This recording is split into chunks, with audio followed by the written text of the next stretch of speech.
కావలి పట్టణంలోని జై భీమరావు భారత పార్టీ జిల్లా అధ్యక్షుడు మైనంపాటి యేసురత్నం ఆధ్వర్యంలో పత్రికా సమావేశం నిర్వహించబడింది। ఈ కార్యక్రమం ముఖ్య ఉద్దేశం కావలిలో జనసేన పార్టీ నాయకుడు అని అనుకునే అలహరి సుధాకర్ మరియు తిరుపతి జనసేన ఇన్ఛార్జ్ కిరణ్ రాయ్ అనే అతను జై భీమరావు భారత పార్టీ వ్యవస్థాపక అధ్యక్షుడు మాజీ న్యాయమూర్తి ప్రస్తుత హైకోర్టు సుప్రీంకోర్టు న్యాయవాది శ్రీ జడా శ్రావణ్ కుమార్ పై చేసిన ఆరోపణలు ఖండిస్తూ ఈ సమావేశం నిర్వహించబడింది।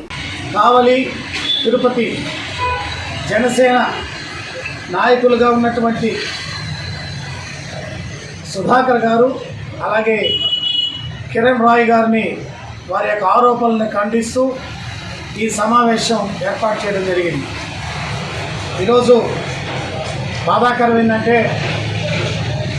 డిప్యూటీ సీఎంగా ఉన్నటువంటి శ్రీ కొణిదెల పవన్ కళ్యాణ్ గారు ముఖ్యమంత్రి అయిన రోజు నుండి ఆయనకి ఆరోగ్యం సరిగా ఉండట్లేదు।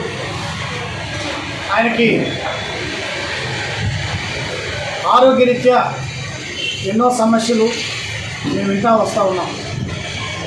వారు మంచి ఆరోగ్యంతో ఉండాలని, ప్రజలకు వారు ఇచ్చిన హామీలు నెరవేర్చే విధంగా ఆయన పాలన అందించాలని, ఎప్పటికప్పుడు ప్రజలకు అందుబాటులో ఉండి వారు సేవలు అందించాలనేటువంటి ఉద్దేశంతో వారి కొరకు మేము మాస్టర్లుగా వారి కొరకు ప్రత్యేకంగా దేవుని సన్నిధిలో మేము ప్రార్థించున్నాం। ఇలాంటి సమయంలో పవన్ కళ్యాణ్ గారు నిర్మించినటువంటి జనసేన పార్టీ నాయకుల మీద ఇట్లా మాట్లాడటం మాకు కొంచెం బాధగానే ఉంది। ఎందుకంటే వాళ్ళు సంస్కారాన్ని మరిచి అబద్ధాలని ఏ మాత్రం కూడా సందేహపడకుండా, భయం లేకుండా ప్రజాస్వామ్యంలో ఉన్నాము, ఒక మానవ జీవితంలో ఇలాంటి మాటలు నాయకత్వంలో ఉండి మాట్లాడకూడదని లేకుండా, సిగ్గు శరం లేకుండా ఈరోజు మా పార్టీ వ్యవస్థాపక అధ్యక్షులు జడా శ్రావణ్ కుమార్ గారు ఎవరో వారికి తెలియదంట, అలాగే ఆయన లాయర్గా ఉన్నాడనే విషయం కూడా తెలియదంట పాపం। ఆ మాటలకే మాకు బాధ అనిపిస్తూ ఉంది।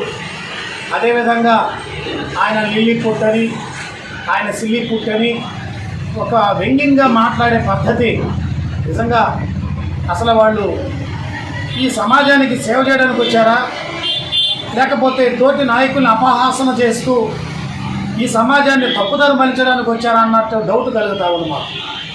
వాళ్ళు ప్రజాసేవ చేయడానికి వచ్చినప్పుడు వాస్తవాలను చెప్పాలి, వాస్తవాలు మాట్లాడాలి, ఎవరైనా తప్పు చేస్తే రాజకీయంగా విమర్శించాలి, మంచి రాజ్యాంగ పరిపాలన అందించేటట్టు ప్రతి పార్టీని ప్రతి నాయకుడిని ప్రోత్సహించాలి। కానీ ఇది ఎట్లా ఉందంటే వ్యక్తిగతంగా ఆయనను విమర్శించి ఆయన మానసికంగా కృంగదీసి వీళ్ళేదో పైశాచిక ఆనందం పొందాలి అన్నట్టుగా వాళ్ళ మాటలు ఉన్నాయి। ఏమండి సుధాకర్ అలహరి సుధాకర్ గారు ఆయన లాయర్ మీరు తెలియదండి, మీరు దొంగ కేసులు పెట్టి అక్రమ కేసులు పెడితే 4 చోట్ల బెయిల్ తెచ్చింది ఎవరండి? జడా శ్రావణ్ కుమార్ కదా। ఒకసారి మీరు న్యూస్ ఛానల్ చూస్తారో లేదో నాకు తెలియదు, న్యూస్ ఒకసారి తిరిగి చూడండి।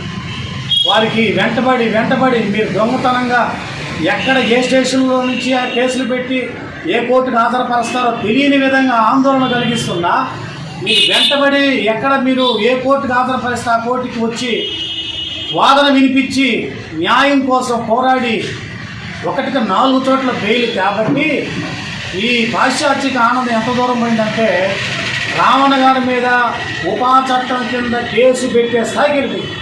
అంటే ఒక జర్నలిస్టు మీద